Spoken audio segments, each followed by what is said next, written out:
Welcome back to the channel, everyone. My name is Joe Buskins. This is our family's boat shop, and this is our YouTube channel, Fish Pump TV. Welcome. We've got a really cool thing going on. I'm excited about it. We've finally got a project boat in the shop. Now, a lot of you folks have been following us. You've seen the build of our big 29. You've seen a whole bunch of DIY type stuff. But now it's time to start doing some real world practical applications.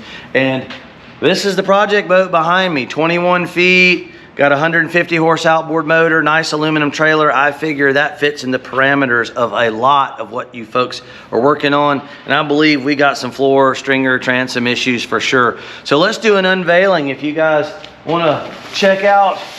And when I say project boat, I'm not kidding.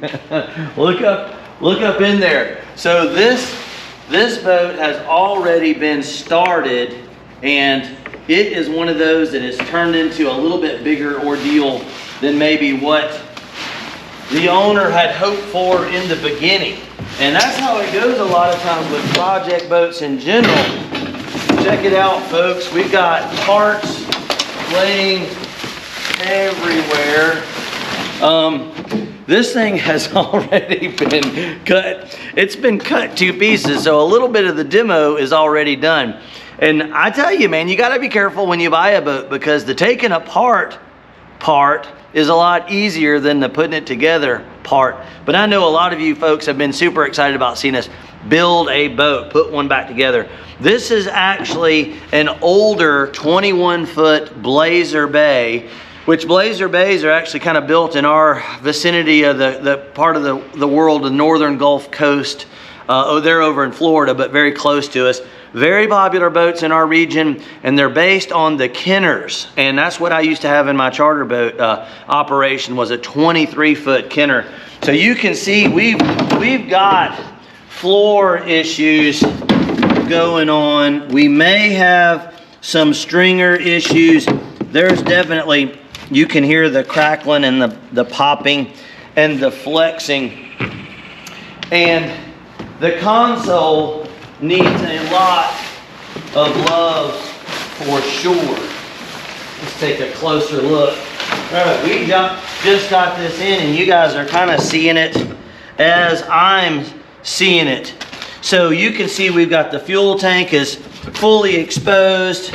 This boat has some aluminum hatches that go over the back for your little cubbies back there, but there are all kind of miscellaneous parts. We've got switch panels, we've got control boxes. There's definitely something going on with this transom.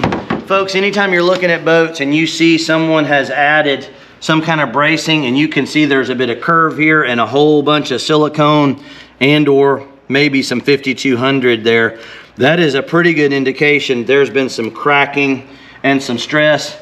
Also, anytime you've put a jack plate or an extension or a bracket on the transom, that is going to amplify the stress that it puts on the transom. So I'm not excited about there being a bad transom. Ultimately, if you were going to buy a project boat, you would hope the transom is solid. But on the good side, there's a high likelihood we are going to get into it, and that will give you guys some good info.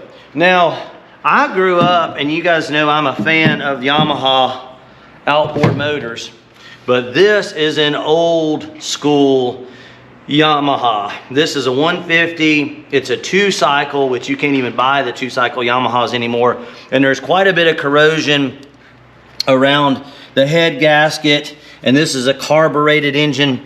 But folks, I got this boat for, let's just say it was a price I couldn't turn down. It's got potential, and I was kind of happy that it needed some work, because it gives me something to put back together and show everybody at home how to replace their floor, stringer, transom, even cosmetics. If we check out the console here, this thing has been cut all to pieces, and I have a feeling that we're going to do some modifications. The top of it has just an insane amount of holes.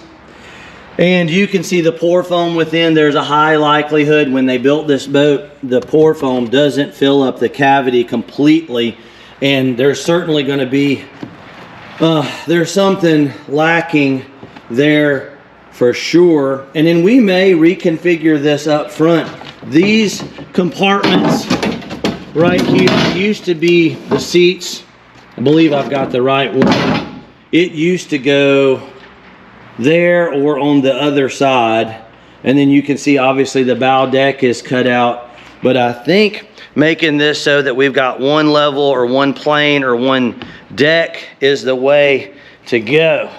So one thing I like to do and look at though is when you're buying a project boat is if you, even if it's a good deal, if you can't get back out of it if you really needed to. Say for example, if you could pick up a boat for $1,000, but you know for a fact you could sell just the trailer for $1,000, you're in pretty good place. That way if you change your mind, you're like, you know what? And that's the case with this boat. A good aluminum Magic Tilt trailer, fairly decent tires, fairly nice wheels. The axles, I can see the axles behind here are actually in really decent, I hope you guys can see those. They are in decent shape. The springs and the hanger bolts, basically what I call the running gear of this trailer. The trailer is worth, it's got some value there. So it's it makes it worthwhile. Now, I would be curious what you folks would like to see us do with this thing. I could probably put it back like factory, exactly like it was. We may change the forward bow deck casting area, may do some modifications to the console. I don't know yet. This is really a fishing boat and it's kind of more for our part of the country. But that 20 to 22 foot boat with a 115 to 200 horse motor and aluminum tandem axle trailer gives you a lot of options. And this is the kind of boat a lot of you folks could probably use and would like to have. Now there's also a good bit of gel coat damage. You see we've got a number of big chunks knocked out of it. And I also have an option, and I don't know, I would like to get y'all's opinion on it. Old school two-stroke, or I actually have a 200 Suzuki that was on my Kenner that had some power head issues, but the rest of the motor is in excellent shape. And I'm kind of contemplating, do we try to fix up the old school two-stroke, or do we go back with a more modern 4-cycle fuel injected and a little more horsepower? I think this boat with a 200 would be a rocket ship. This thing would fly.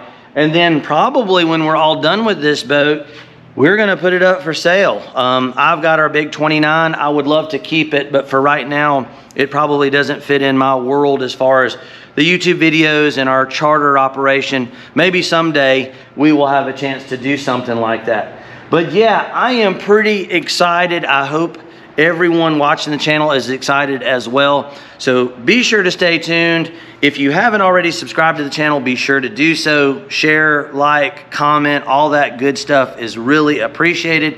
And as always, it's Captain Joe here with Island Marine Charters, my fantastic cameraman working hard behind the scenes. And as always, we will catch you guys next time out.